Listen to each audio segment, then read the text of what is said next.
Long rides, a staple workout, often the cornerstone of a triathlete's training program. But do you need them? Or are you wasting precious hours grinding out a long ride on the weekend? Today, we debate in this episode of Try to Disagree. Okay, today we're going to be debating the merits of a long ride and, well, weighing up whether you should be sacrificing 4, 5, 6 hours perhaps of your weekend to get a long ride in. Are they worth it? Or is it just marginal gains and actually you're giving up a big chunk of your weekend to get them in? We'll discuss all the benefits and the pitfalls of doing a long ride. But first, remember you can leave your own topics for us to discuss on the next edition of Try to Disagree. And also, leave your own questions for Coach's Corner, where we could be answering your questions about triathlon. Any of your triathlon-related questions, use the hashtag GTN Coach's Corner below this video or any of our videos, and we'll answer your questions in our next episode of GTN Coach's Corner. Right. All right. Well, I think we've probably got quite similar views on this one again. So we're going to have to flip a coin. Unfortunately, we don't have a coin, so we're going to use a PF&H gel. Okay. I was going to call it a GTN gel, but we haven't quite got our own gels yet. Given us PF&H gel, Okay. heads, tails, right? What are you going for? I'm ready. You flip it, I'll go for heads. Okay. Oh, it's tails. Tails. So I'm going to go against the long ride. Bold. All right. Okay. Fine. I'll go 4. All right. Okay, so I'll start my argument with why? Why do you need to do long rides? Obviously, the main reason is because your race is long. So people feel like you need to do really long rides to prepare for a long. It's simply not possible to prepare for a really long race without ever going really long. Okay. That's logical. But I guess my argument is that not everyone can do these for a long distance triathlon in their preparation and their training. In fact, I reckon there's probably hundreds of people watching right now going, yeah, I've done a long distance triathlon. I never did a long ride before it, and I did perfectly well. I got through it.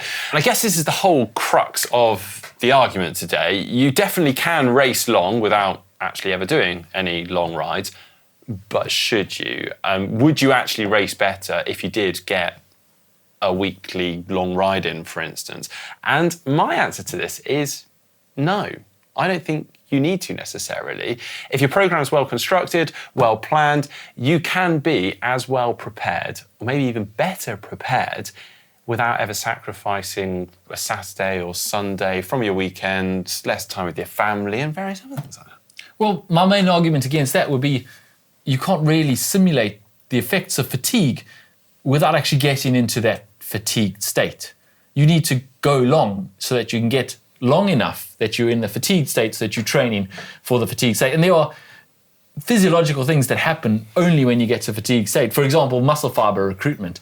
Once you get to a certain point and those muscles are completely exhausted, your body will switch to other muscles, almost your reserve fibers, to use those, which you would never use if you didn't ever get to that long ride, you didn't do a long ride.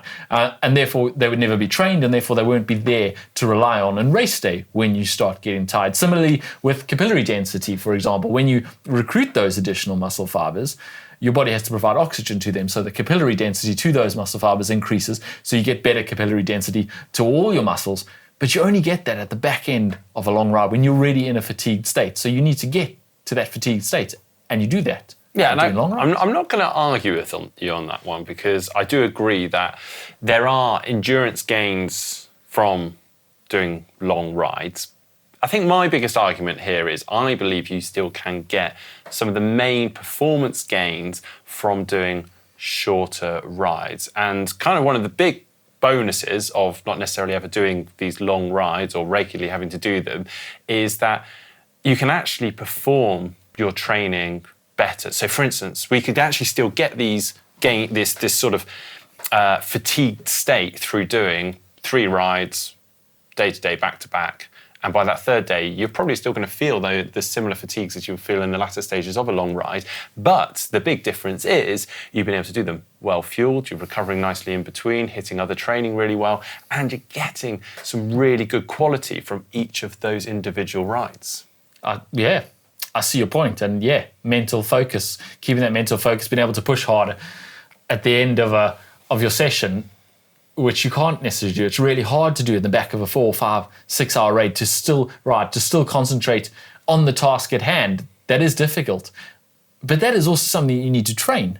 Attention is a trainable skill. Concentration is a trainable skill. You should be able to concentrate all the way to the back end, and on race day, you're going to be required to do that. So again, you need to do long rides to practice that concentration, to practice the ability to focus for that long at the end of a long race. It's a trainable skill. Okay. Have you ever got bored during an Ironman? I suppose not. No. Yeah, this is my point. Okay, going out and just doing a 6 hour ride, yeah, you're going to probably feel a little bit bored. But on race day, you're motivated. You've got lots of stuff going on.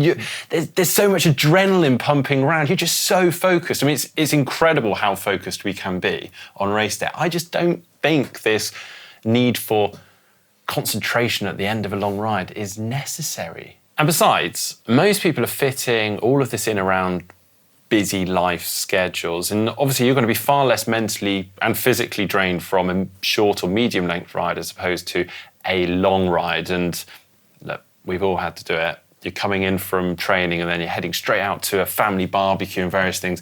If you're coming out and doing that after a long ride, I mean, you're not going to be much fun, are you? You're just like a zombie sat there. Yeah, we've all been there. Okay. Well, yeah, I see your point. What about other things that you can't train without a long ride, like nutrition testing for race day or your position on the bike? If you haven't simulated it in training and gone long, how will you know that you can still tolerate the nutrition you're taking after 3 hours of taking that nutrition? Or how will you know you can still hold your bike position for 6 hours when you've never held it for more than 2.5 or 3 in training? Yeah, and those are really valid points. So I'm not saying you should never do a long ride, but what I think is more important is you're focusing more on these race simulation days where you actually go and practice holding that position for that length of time, hitting those sort of intensities perhaps, and also trying to take nutrition on.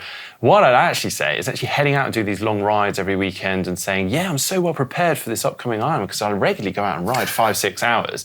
But quite often, you're heading out for those, having a nice breakfast in the morning because you want to make sure you're nicely fueled up, and then you're stopping off for cafe stops, you're having traffic lights that are stopping you. Whereas actually, if you're going out and just doing a couple hours, few hours here and there, but they're really focused and you're holding your aero position for them, you're dialing into that race nutrition, I think you're going to be getting far more from that than just going to do these epic rides every weekend. You made some good points there. I still think that a good regular long ride is still the cornerstone of a good triathlon program and that it can and should be included. But yeah, it has to be specific. If you're not executing it well and you're not actually simulating your race, then a lot of the time you probably are out there wasting a lot of your Saturday or Sunday unnecessarily. Yeah, so in that case, I'm going to say you're far better off focusing on doing some short to medium length sessions, rides, good quality, well focused, and really good specific sessions, and foregoing some of those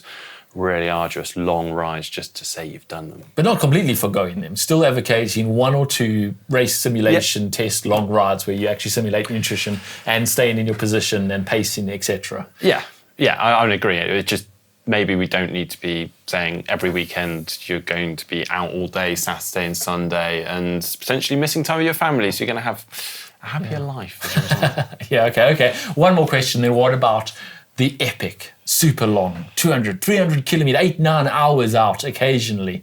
Would you say yes or no? Yeah, look, if an athlete I was coaching came up to me and said, I really want to go and do this epic ride this weekend, I'd almost always say yes, absolutely go for it, because A, they're fun, it's just cool to go and try and do.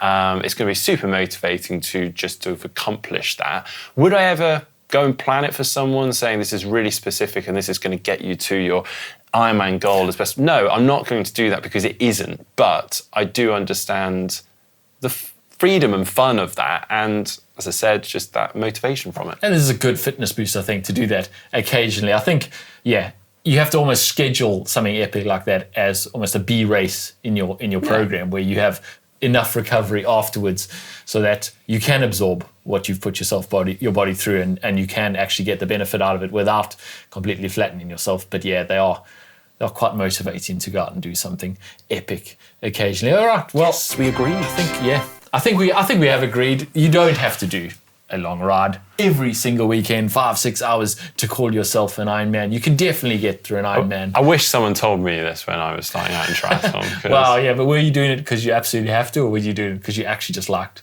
going up? A little bit of both, and because I was being told I should, but I wish I knew I maybe didn't need to. My wife almost never did when she was very senile, man. I don't think she ever went longer than 4 hours ever in training, and she got fourth in Kona in Ironman. So there you have it. I, however, would regularly go out for 5 or 6 hours on the weekend, and it probably even push it longer. But I'm not sure my motivation was entirely performance related. Sometimes I just like being out on my bike for many hours. All right, thanks for watching, everybody. I hope you enjoyed this debate. Remember what we said at the beginning. If you have ideas that you'd like us to debate next time, drop them in the comment section down below. But also your own questions, hashtag GTN Coaches Corner, anything about triathlon that you're struggling with or would like the answer to from a coach. Leave it down below. See you next time.